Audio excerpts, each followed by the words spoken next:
So Kemi, great to meet you today, and thank you. I know the Talk listeners and viewers will want me to ask you many questions. The first of which is simple. How do you imagine you can get Britain working again? So Labour don't know what a working person even is. They're all about giving money for people on benefits.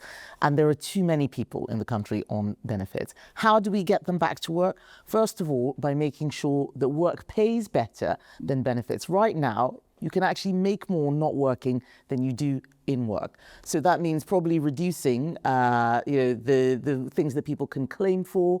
Lots of people claiming disability benefits for very, very minor conditions, anxiety, depression, ADHD. They're very minor forms of this, which mean that you should actually be going to work. We have people online, these sick fluencers who give advice. You ring up the benefits office. This is what you say. You tell them you're too anxious to come in. It is costing us billions. We also need to make sure that benefits are for British citizens, not for everybody who wants them. So we've found £23 billion of savings. It's not enough. But we also, most importantly, need to make it easy to get to work, to run and start a business. I'm slightly old-fashioned, much older than you. I never saw it as a career choice. It was supposed to be a safety net provided by people who work to say to those less fortunate, we'll help you out. Yes. But at my age, I go, you can go to work, go to college or sign on. And you're absolutely right. If you're paying more for sitting at home, how does that work at all? We had a budget just now, and I thought you were barnstorming the other day. Thank you. 16 billion quid. Let's tax everybody who works and say to them, let's look after people who don't want to. And I think we have to be harder, don't we? We do, especially as we're taking from a lot of people out there who are struggling.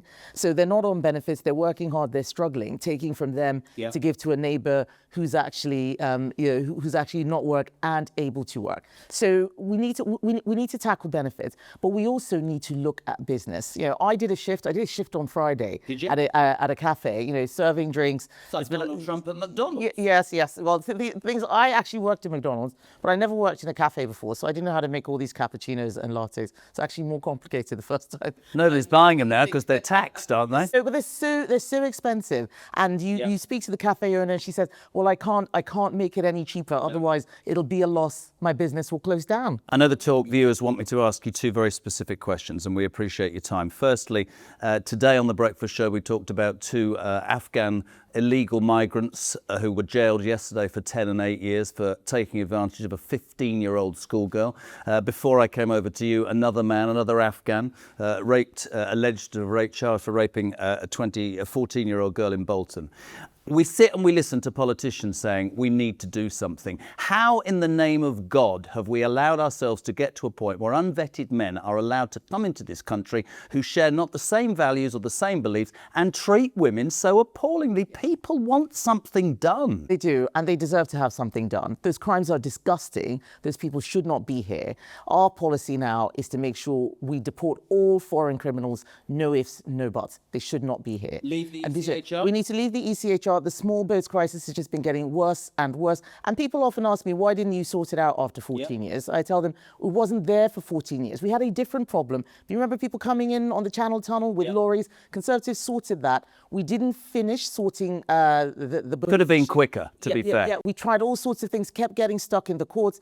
And so I've spent a lot of time thinking through, we have to go out of the ECHR. And the legal ramifications might be difficult. It's difficult, but we've thought about it and we're continuing to work. It's not going to be easy or simple, has to be done. The other question, I know you will answer because you're an honest lady. I at 60 look at where we're at and I wonder what's going to give and how long we can go on. You will understand more than anybody that the Reform Party has got a head start and they've been talking about things like the ECHR and everything. I ask you this question. If you envisage a position in 3 years' time where you're polling at a certain number and so Reform, would you, for the good of the country, get together with Farage and Reform to make sure we never have to deal with this shambles of a government ever again? We owe it to the British people to make sure that we end this mess. But I get that. To spend more on benefits. No, I get that. But would you not, in 3 years, to keep this lot out again, would you not say, I have to do right by the British people? So that is what I can say. I will guarantee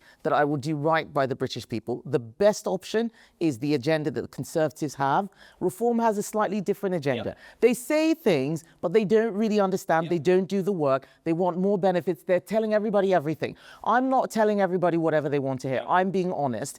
And what I have said is that, local councils, you look for people who are going to deliver a Conservative agenda. That is what I promise people. Final question. I know you'll be straight with me and I appreciate your time. I've worked with Nigel Farage. There's been lots of allegations about him in the last few weeks. Some would say the establishment are coming for him. Do you fundamentally believe that Nigel Farage is a racist, Kemi Badenoch? Well, he's never said anything racist to me, but a lot of people are coming out saying he did say those things. He should just apologize. If he just said, I was a kid, I'm sorry, I shouldn't have said that, it was wrong, people shouldn't speak like that, this would all have gone away. And that's the problem. It's not that he's racist, that he doesn't care. And actually, I think as a serious politician, if you want to run the country, you should care about how the words you say impact people. Doesn't mean that you shouldn't say anything. Sticking up for Nigel Farage, because I'm happy to be here with you, but do we get to a point where, I'm going to say again, I'm 60, I can't bloody remember what I had for breakfast yesterday, let alone what I said 45 years ago. What's interesting is it's not one or two people. They've got like 20, they've got 20 people, so it's a lot of people. Whether he remembers or not, he didn't deny it. He said, well, actually, he wasn't trying to hurt people. Nigel's a big boy. He should just stand up, put on his big boy pants and just say, do you know what? I'm sorry, I didn't mean it. The fact that he doesn't want to do that is a bit strange to me. That's what I would have done. Final question as we approach Christmas, yada yada. We're in such a great position, aren't we? Everything's a disaster in this country. How would you sum up our Prime Minister's first 16 months in charge? Dreadful. Abysmal. He doesn't know why he wants the job. He just wanted to be in charge.